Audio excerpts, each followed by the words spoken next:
Hello dear students, आज हम लोग देखेंगे वेपर प्रेशर ऑफ सॉल्यूशन। और वेपर प्रेशर ऑफ सॉल्यूशन को एक्सप्लेन करने के लिए राउल्ट्स लॉ आता है आपका एक्शन में। यानी राउल्ट्स लॉ की हेल्प से किसी भी सॉल्यूशन का वेपर प्रेशर हम लोग डिफाइन करते हैं। सॉल्यूशन क्या होता है? जब किसी सॉल्वेंट में हम लोग सल्यूट मिलाते हैं तो वो सॉल्यूशन कहलाता है। तो जब प्योर सॉल्वेंट होता है तो उसका वेपर प्रेशर होता है, और किसी सॉल्वेंट में जब हम कोई सल्यूट मिला देंगे तब उसका वेपर प्रेशर क्या होता है, ये हम लोग देखेंगे। तो इसमें दो केस बनेगा, जब आप सॉल्वेंट में हम लोग लिक्विड सल्यूट मिलाएंगे, और सेकेंड केस आपका होगा जब सॉल्वेंट में हम लोग सॉलिड सल्यूट मिलाएंगे। तो केस वन इसमें आएगा। Case one,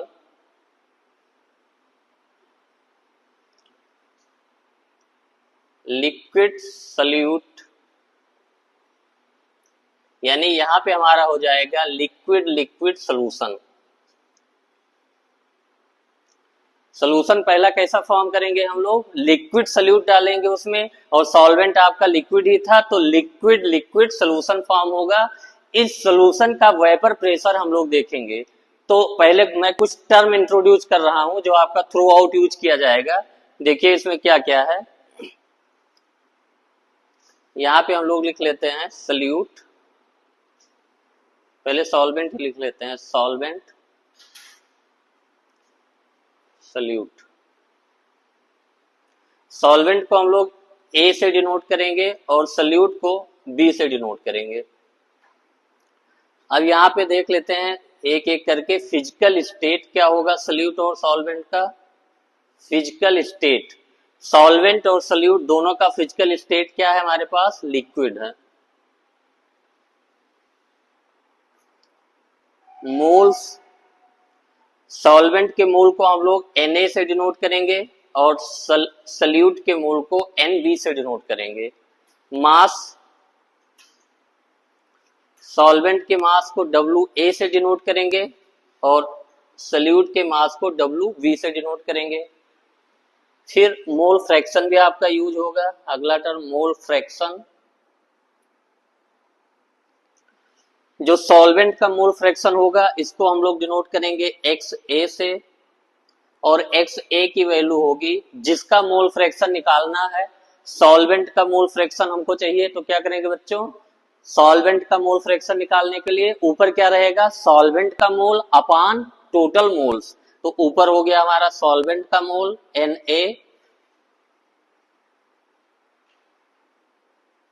Na upon total moles यानी Na plus Nb। Mole fraction आपका जो है ये XA होगा सॉल्वेंट का।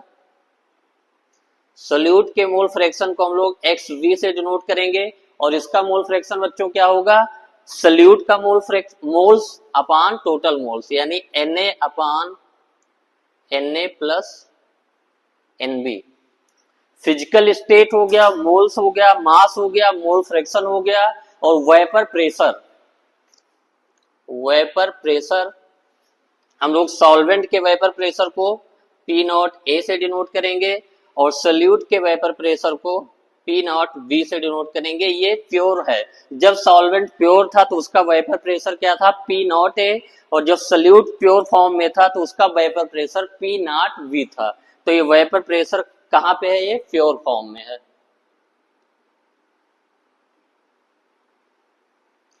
तो ये टर्म हम लोग यूज करेंगे। अब देखिए क्या होता है, हम लोग सॉल्वेंट में सल्यूट मिला के एक सोल्यूशन फॉर्म कर रहे हैं, उसका वेपर प्रेशर क्या होता है पहले एक डायग्राम की हेल्प से देखते हैं।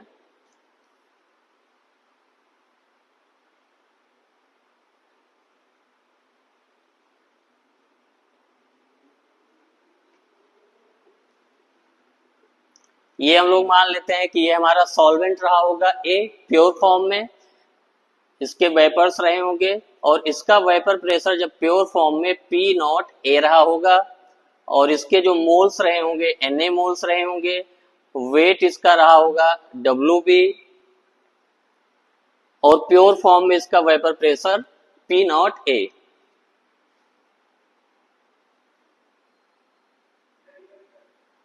दूसरा हमारे पास है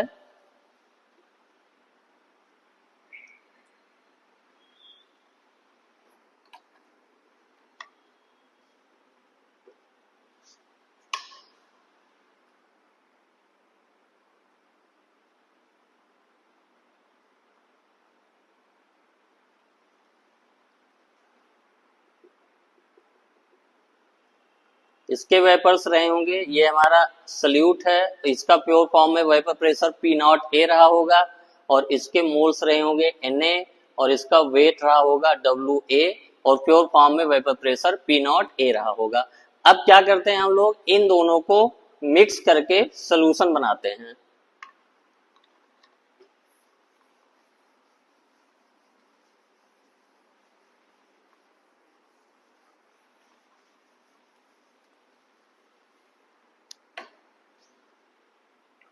अब सल्यूट, सॉल्वेंट और सल्यूट को मिक्स करके हम लोग सोल्यूशन बना रहे हैं, तो देखिए इसमें क्या होगा।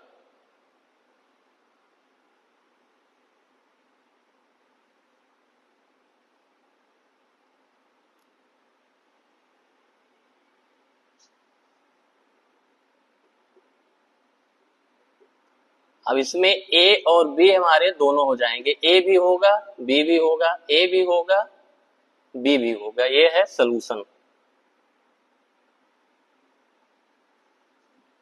अब पहले जब सॉल्वेंट आपका था तो यहाँ पे सरफेस पे केवल ए वाले मॉलिक्यूल थे,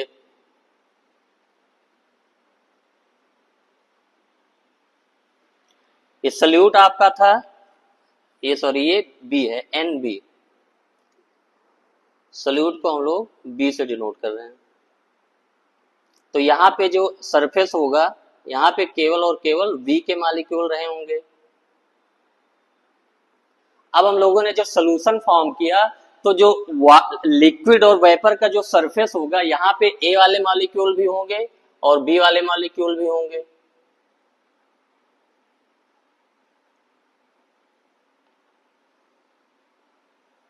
अब यहां से जो वेपर फॉर्म होगा उसमें ए वाले मॉलिक्यूल भी वेपराइज होंगे, बी वाले मॉलिक्यूल भी वेपराइज होंगे, यानी वेपर फॉर्म में हमारा ए और बी दोनों के मॉलिक्यूल होंगे, ए के भी होंगे और बी के भी होंगे। अब हम लोग मान लेते हैं सोल्यूशन का जो वेपर प्रेशर है ये P है, सोल्यूशन का वेपर प्रेशर P है, यही वेपर प्रेशर हमको फॉर्म करना है, फाइंड करना है। अब देखिए राउल्स लॉ इसमें आता है, इसके वेपर प्रेशर को एक्सप्लेन करने के लिए राउल्स लॉ क्या कहता है देखते हैं।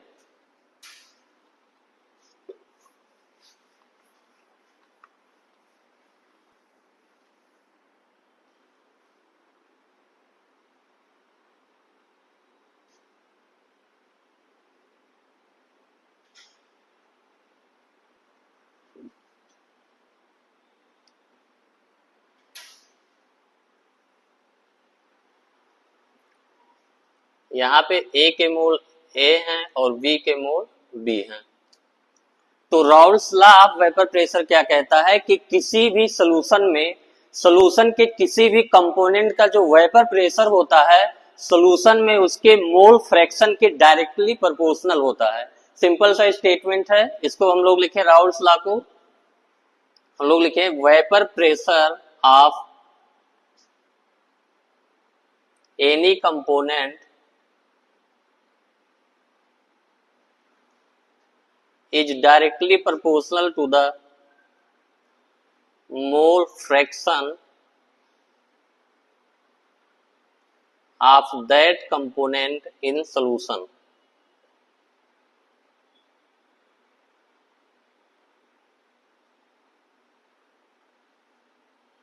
किसी भी कंपोनेंट का, यानी ए का जो यहाँ पे सोल्यूशन का जो वेपर प्रेशर है, यहाँ पे जो ए का वेपर प्रेशर होगा वो ए के मोल फ्रैक्शन, जो सोल्यूशन में ए का मोल फ्रैक्शन होगा उसके डायरेक्टली प्रोपोर्शनल होगा। तो यहाँ पे हम लोग क्या मानते हैं कि ए का मोल फ्रैक्शन ए है और जो है XA है, और बी का मोल फ्रैक्शन XB है, और यहाँ पे जो है सोल्यूशन में हम लोग ए के वेपर प्रेशर को PA लेते हैं और बी के वेपर प्रेशर को PB लेते हैं। यानी PA हमारा क्या है, vapour pressure of component A in solution, और PV हमारा क्या है, vapour pressure of component V in solution.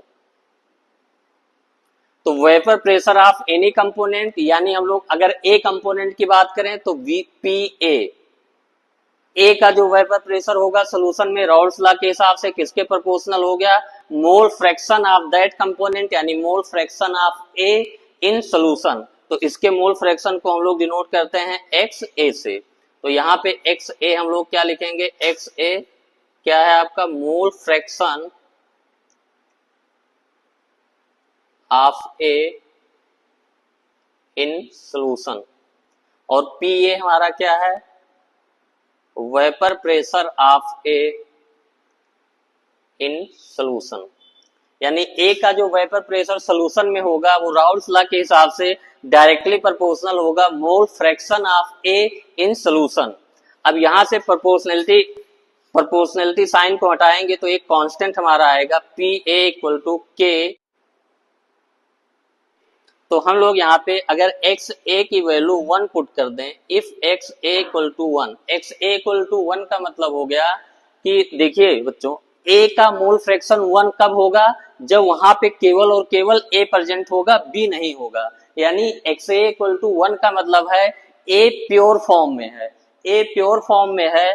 तो ये हम लोग पुट करेंगे तो जो वेपर प्रेशर होगा ए का वो पी नॉट ए के बराबर हो जाएगा।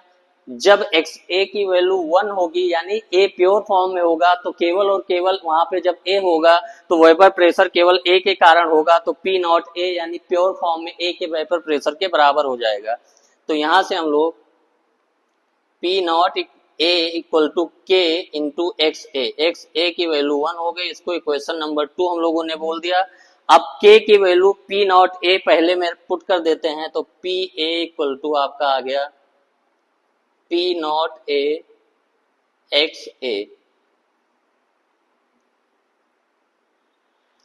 यानी राउल्स लॉ को हम लोग अलग तरीके से बोल सकते हैं। यहां पे हमने बोला vapour pressure of any component is proportional to mole fraction of that component in solution. अब इसको एक तरीके से यहां से बोल सकते हैं कि किसी भी कंपोनेंट का जो वेपर प्रेशर होता है प्योर फॉर्म में उसके वेपर प्रेशर और सॉल्यूशन में मोल फ्रैक्शन के मल्टीप्लिकेशन के बराबर होता है।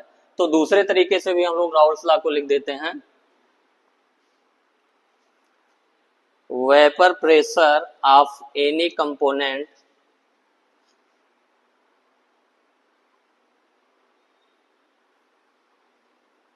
is equal to the product of vapor pressure of that component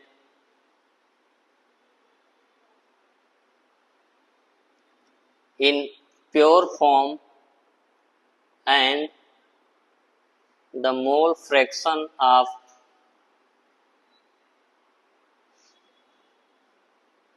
that component in solution। यहां से हमारा आया P A equal to P naught A X A. तो ये दूसरे तरीके से राउल्स लॉ को कहने का मतलब हो गया कि किसी भी सॉल्यूशन में किसी कंपोनेंट का जो वेपर प्रेशर होगा प्योर फॉर्म में vapour pressure multiplied by mole fraction of that component in solution, P A equal to P naught A X A. Similarly यहाँ पे बी कंपोनेंट भी है। सिमिलरली हम लोग क्या लिख सकते हैं, vapour pressure of V equal to pure form में vapour pressure into mole fraction of we in solution. तो P A equal to P naught A X A, P B equal to P naught B X B. यानी अब total vapour pressure यहां से देखिए Dalton's law के हिसाब से यहाँ पे वेपर्स ए के भी हैं और बी के भी हैं। तो जो टोटल वेपर प्रेशर होगा ये हमारा ए के कारण भी होगा और बी के कारण भी होगा। अब Dalton's law of partial pressure क्या कहता है कि कहीं पे कई सारे कंपोनेंट हैं तो जो टोटल प्रेशर होता है इंडिविजुअल कंपोनेंट के सम के बराबर होता है। तो जो सॉल्यूशन का वेपर प्रेशर यहां से हो जाएगा पी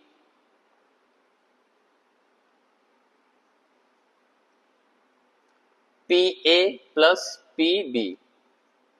तो जो P की वैल्यू आ जाएगी P naught A X A plus P naught B X B. ये हमारा फार्मूला आ गया किसी भी सॉल्यूशन के वेपर प्रेशर के लिए जिसमें दो कंपोनेंट A और B मिले हुए हैं। ये दो से ज्यादा कंपोनेंट के लिए भी एप्लीकेबल होगा। यहाँ पे P नॉट ए हमारा है ए कंपोनेंट का प्योर फॉर्म में vapour pressure, P naught B है बी कंपोनेंट का प्योर फॉर्म में वेपर प्रेशर, एक्स ए हमारा है mole fraction of A in solution, X B हमारा है mole fraction of B in solution. तो ये फार्मूले को डिस्क्राइब करने के लिए यहाँ पे हम लोग पी नॉट ए को क्या लिखेंगे, vapour pressure of A in pure form. P naught B को हम लोग क्या लिखेंगे, vapour pressure of B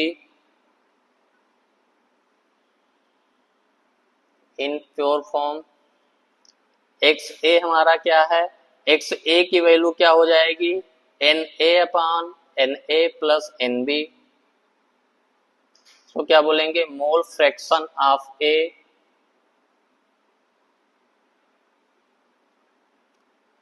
in solution.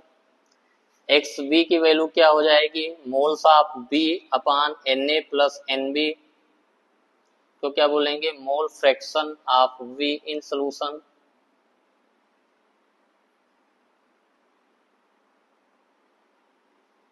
तो ये हमारा पूरी बात हो गई किसी भी सोल्यूशन का जो वेपर प्रेशर, राउल्स लॉ। अब थोड़ा सा हम लोग फार्मूले को जो है थोड़ा सा रीअरेंज करते हैं।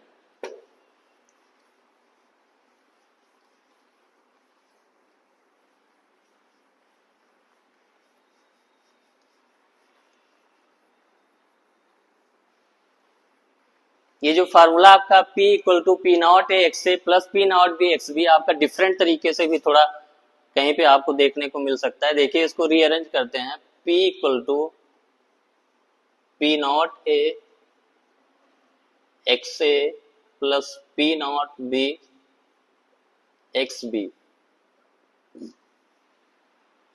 यहाँ पे ए और बी दोनों के मोल फ्रैक्शन इन्वॉल्व हो रहे हैं। हम लोग केवल पर्टिकुलर ए का मोल फ्रैक्शन या पर्टिकुलर बी के मोल फ्रैक्शन के टर्म में ये फार्मूला लिखना चाहते हैं। हम लोग जानते हैं दो कंपोनेंट ए और बी हैं, तो ए और बी के मोल फ्रैक्शन का सम 1 होगा। ये पॉइंट बच्चों पता है कि जितने भी कंपोनेंट होते हैं सबके मोल फ्रैक्शन को अगर आप जोड़ देंगे तो ये 1 के बराबर हो जाएगा। तो यहां से अगर हम लोग एक्स ए की वैल्यू निकालें तो ये हो जाएगा 1 माइनस एक्स बी। इसको इक्वेशन नंबर 1, इसको इक्वेशन नंबर 2। अब इक्वेशन नंबर 2 से X A equal to 1 minus X B equation number 1 में पुट कर देते हैं। तो P इक्वल टू हमारे पास हो जाएगा P naught A, X A की जगह पे आपका आ जाएगा 1 minus X B plus P naught B X B. P equal to अंदर मल्टीप्लाई करेंगे तो ये हो जाएगा P naught A minus P naught A X B plus P naught B X B. अब इन दोनों टर्म से एक्स बी हम लोग कॉमन कर लेते हैं। तो देखिए एक्स बी कॉमन कर लेंगे तो यहाँ P नॉट बी प्लस में आ जाएगा और P नॉट ए आपका माइनस में आ जाएगा। तो एक्स बी को यहाँ पे हम लोग यहाँ लिखते हैं। अब देखिए ये जो आपका दूसरा फार्मूला हो गया P naught A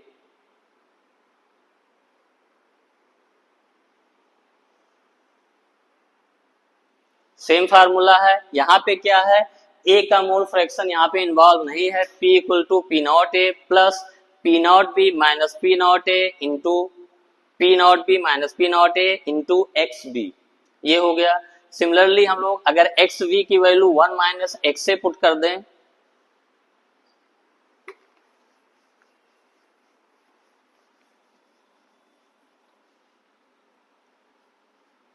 P equal to P naught A X A plus P naught B X B.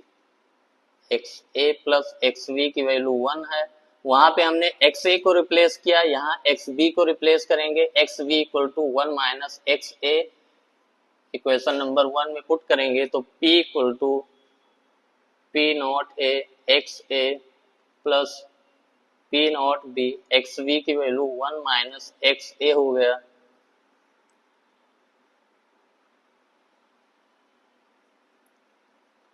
P naught B minus P naught B into X A. इन दोनों टर्म से जो है एक्स ए कॉमन कर लेते हैं तो ये P इक्वल टू आपका आ गया, P नॉट बी को पहले लिख देते हैं P नॉट बी प्लस यहाँ क्या बचेगा P नॉट ए, यहाँ बचेगा P नॉट बी और इधर एक्स ए। तो इस टाइप का भी आपको फार्मूला दिखाई पड़ सकता है।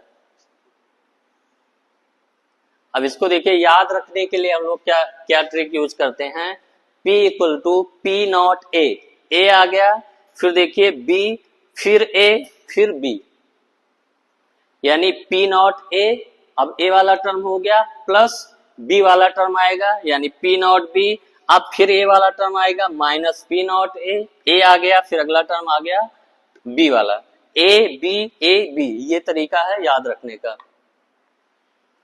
अब अगर हम लोग जो है इसका ग्राफ बनाएंगे, mole fraction versus vapour pressure का ग्राफ बनाना चाहते हैं हम लोग, तो अगला टॉपिक हमारा हो जाएगा इसी में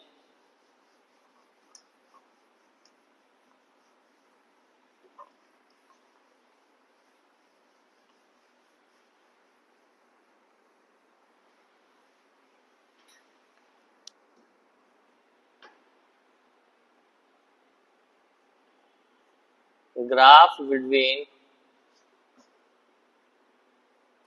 vapour pressure and mole fraction.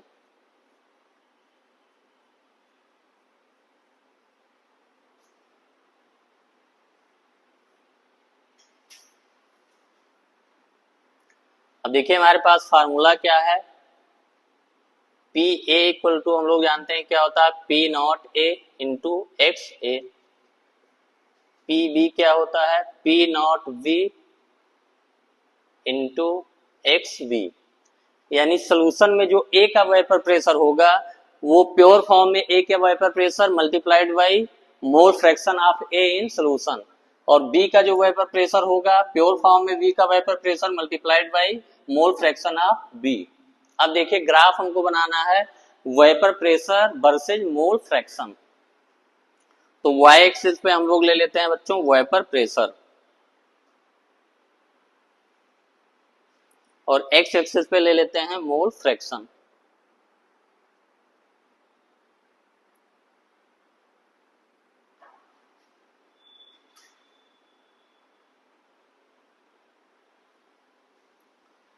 अब देखिए जब सोल्यूशन का हम लोग ग्राफ बनाएंगे तो सोल्यूशन में हमारे पास तो a और b दोनों प्रेजेंट होंगे, यानी ना तो प्योर ए होगा ना तो प्योर बी होगा, तो यहाँ पे दो ओरिजिन बनता है। देखिए एक ओरिजिन हम लोग यहां भी ले लेते हैं।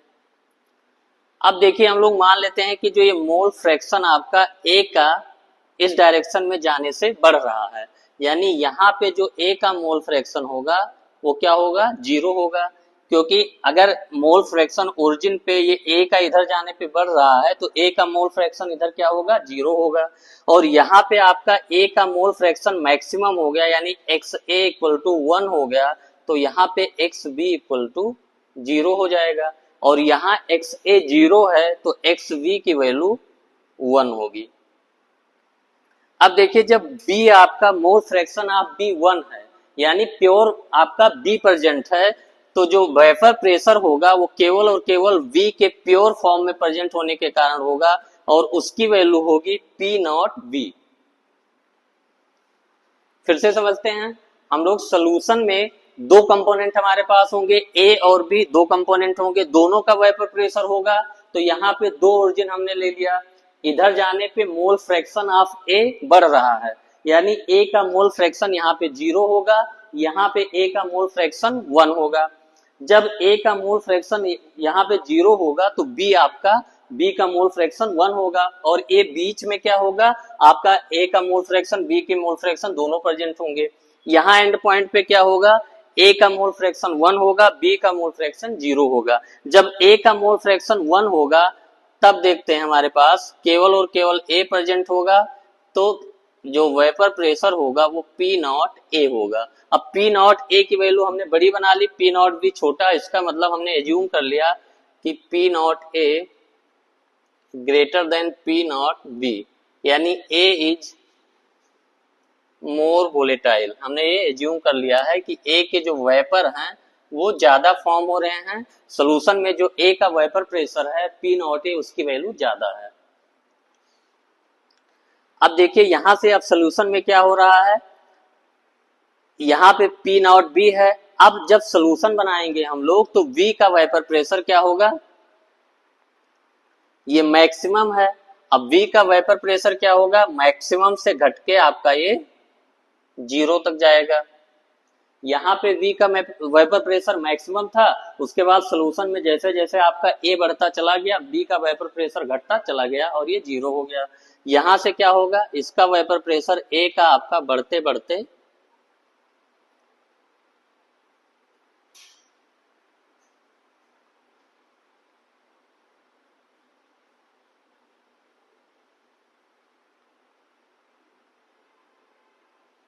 तो ये ग्राफ हमारा क्या रिप्रेजेंट कर रहा है, P इक्वल टू यानी P A equal to P naught A X A. ये देखिए एक्स ए की वैल्यू देखिए, ये स्ट्रेट लाइन क्या रिप्रेजेंट कर रहा है, P A equal to P naught A X A. X A की वैल्यू 0 रखिए, यहाँ पे आ जाएंगे, एक्स ए की वैल्यू 1 रखिए, यहाँ पे आ जाएंगे, और ये बीच में चल रहा है, ये किसको रिप्रेजेंट कर रहा है, P V equal to P naught B X B. इसको यहाँ नीचे लिख देते हैं, P A equal to P naught A X A. अब जो सोल्यूशन का वेपर प्रेशर होगा, देखिए इन दोनों को मिलाने से होगा। ये आपका जो ग्राफ है ये आपका रिप्रेजेंट कर रहा है सोल्यूशन का वेपर प्रेशर, यानी P equal to P naught A X A plus P naught B X B. अब एक पॉइंट हम लोग यहाँ पे देखें, जो सोल्यूशन का वेपर प्रेशर है वो पी नॉट ए से कम है और पी नॉट बी से ज्यादा है। यानी जो P की वैल्यू होगी solution vapour pressure of solution जो होगा वो प्योर फॉर्म में जो मोर वोलेटाइल कंपोनेंट होगा उससे कम होगा, और जो लेस वोलेटाइल कंपोनेंट होगा उससे ज्यादा होगा। तो ये P की वैल्यू जो आएगी ये हमारा यहाँ पे पी नॉट बी से बड़ी है और पी नॉट ए से छोटी है।